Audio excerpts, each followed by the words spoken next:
Canal Futura e Fundação Bradesco apresentam.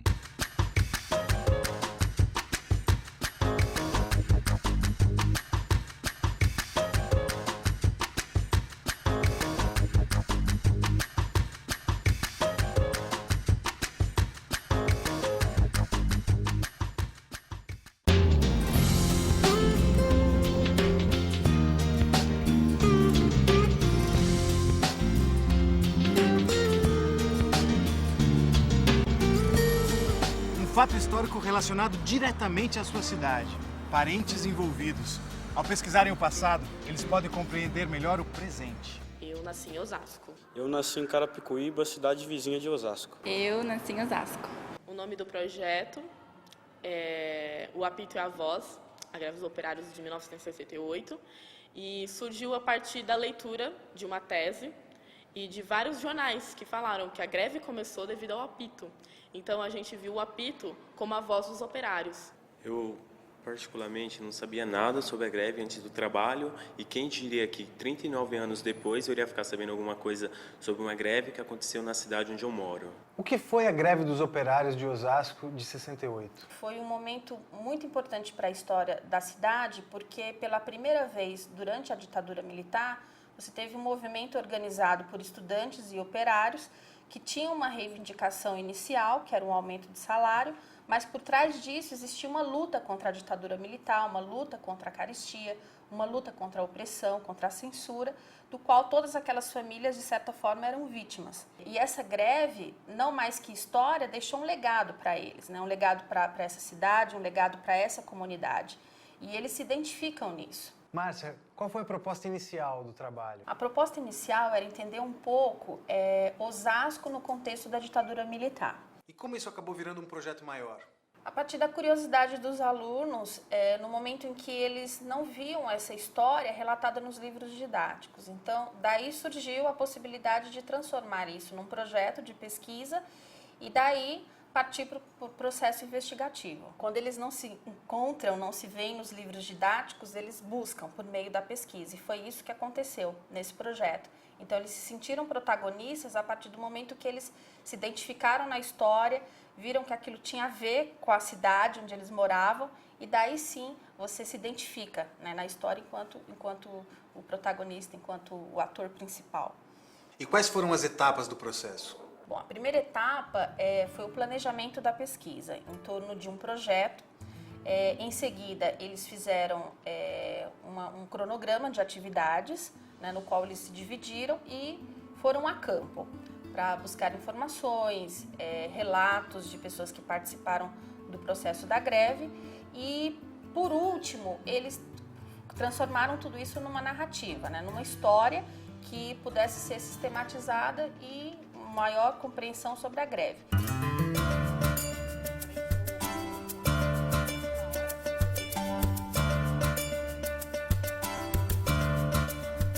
É muito diferente fazer um trabalho como esse, porque nos trabalhos escolares é muito Ctrl-C, Ctrl-V, sabe? Copiar, colar, pegar da internet. E já um trabalho assim, não. A gente teve que procurar em outras fontes de pesquisa, além da internet, nós tivemos que procurar jornais, entre outras coisas. Às vezes os documentos são difíceis de achar, ou então eles estão em estado precário, né? Não tem como a gente ler isso, tem que fazer toda uma tradução, às vezes. As pessoas também são difíceis de achar, não é em qualquer lugar que você acha, você tem que ter contatos, ou então às vezes você acha por um acaso, você acaba descobrindo. Então um trabalho focado como este acaba sendo difícil em si, mas no final ele é bem prazeroso. Leila, o que é um projeto? Nós poderíamos dizer, de uma forma genérica e ampla, que é um percurso de aprendizagem em que os alunos são desafiados a resolver problemas, a trabalhar em cooperação, num percurso em que as disciplinas, a divisão das disciplinas desaparece e em que se busca o desenvolvimento de competências e habilidades. Então, trabalhar com projetos desde a educação infantil, sem dúvida, é criar oportunidades para desenvolvimento de competências e habilidades, para o desenvolvimento da autonomia, o sentido de cooperação, de de colaboração, de trabalho em equipe, que com certeza são requisitos extremamente importantes para a vida adulta.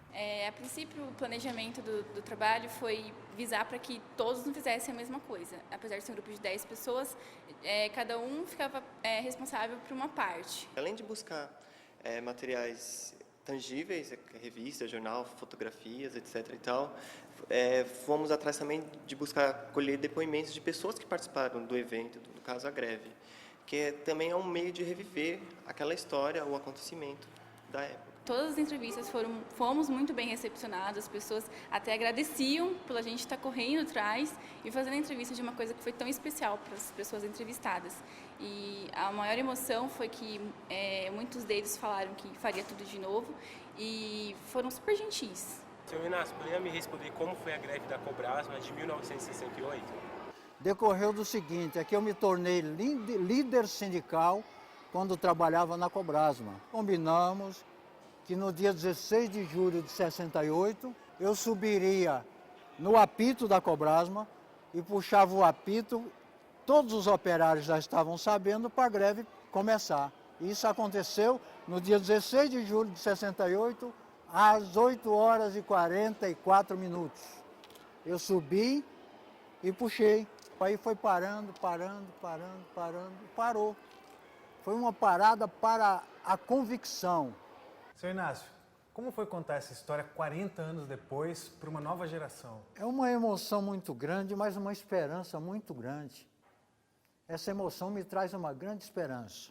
E o que o senhor achou da iniciativa deles? Fantástica sob todos os pontos de vista. Eu já fui chamado para vários lugares para falar sobre esse assunto, mas não tão profundamente como aqui. O senhor acha que a gente pode dizer que a greve foi um projeto de vocês, dos sindicalistas, dos trabalhadores? Foi, os sindicalistas e os trabalhadores têm esse projeto, mas foi um projeto junto com o povo. Então eu poderia arrematar dizendo que foi um projeto do povo. Lindo, prazer conhecer o senhor. Muito obrigado. Obrigado, meu filho.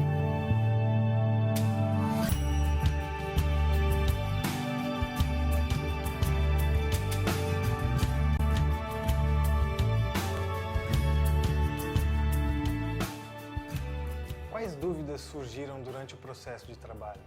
Primeira grande dúvida, como fazer, né? Como transformar todas essas perguntas em respostas, que não sejam respostas inteiramente verdadeiras, mas que sejam convincentes para aquilo que eles querem entender.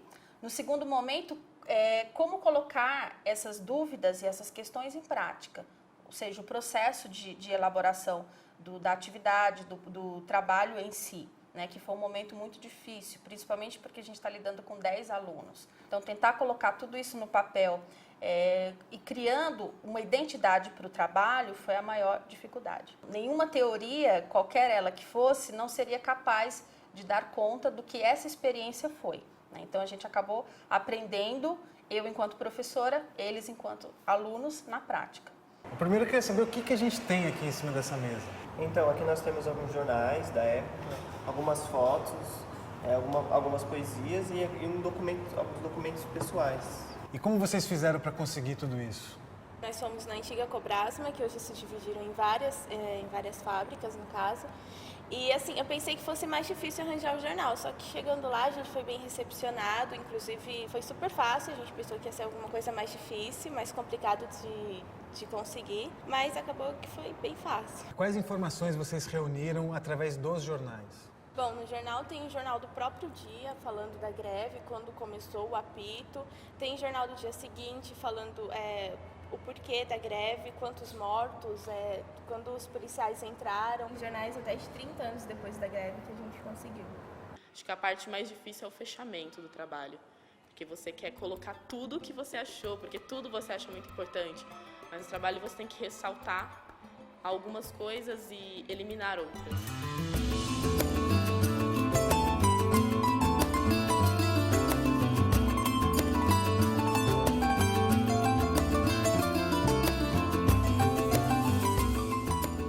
O projeto durou na base de 2 meses. Então, depois que todo mundo já tinha feito a pesquisa, já tinha todos os documentos, todas as análises, eles passaram para o meu e-mail e eu pude fazer a redação final. O tempo de um projeto depende do empenho de quem o executa e, é claro, de suas necessidades. Brasília levou 4 anos para ser construída. Érico Veríssimo levou 15 anos para pôr um ponto final em sua trilogia literária O Tempo e o Vento. Um jogador de futebol tem 90 minutos para mostrar em campo o resultado de seus treinos. E esse programa que você está assistindo levou 5 meses para ficar pronto, englobando pesquisas, confecção de roteiros, gravações e edição.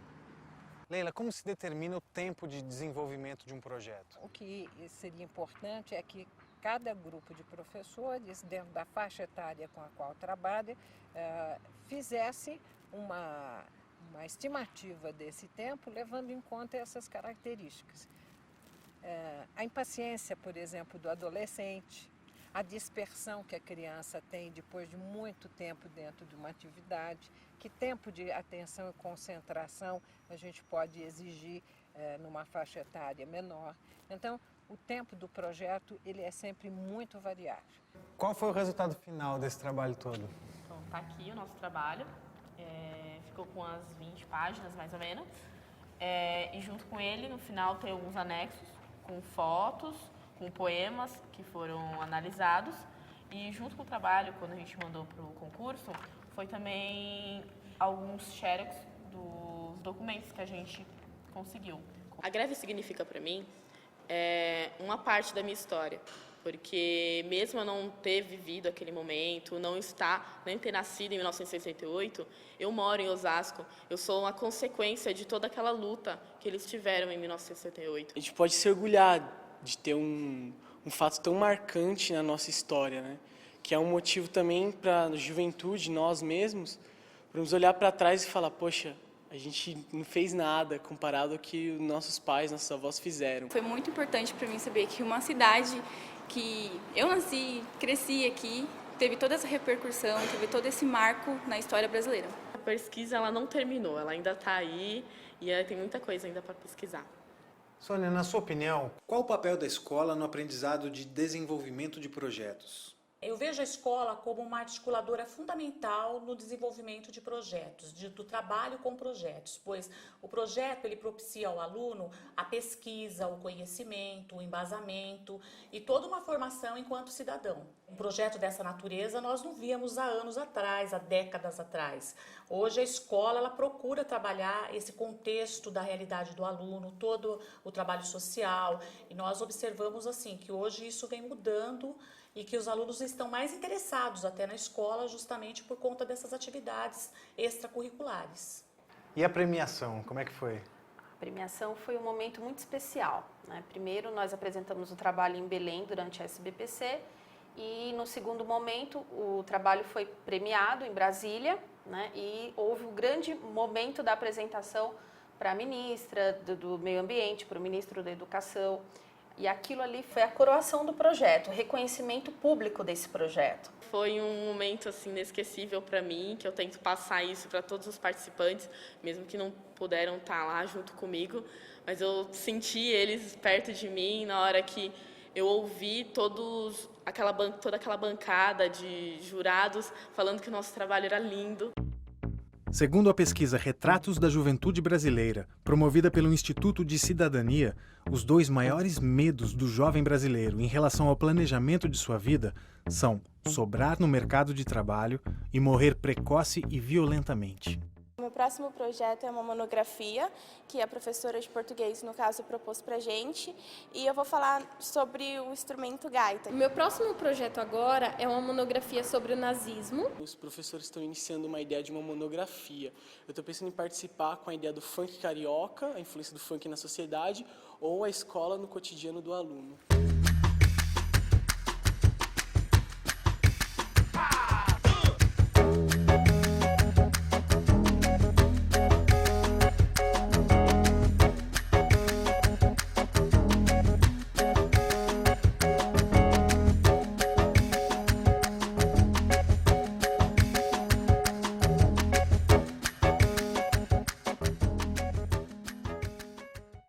Uma parceria Fundação Bradesco e Canal Futura.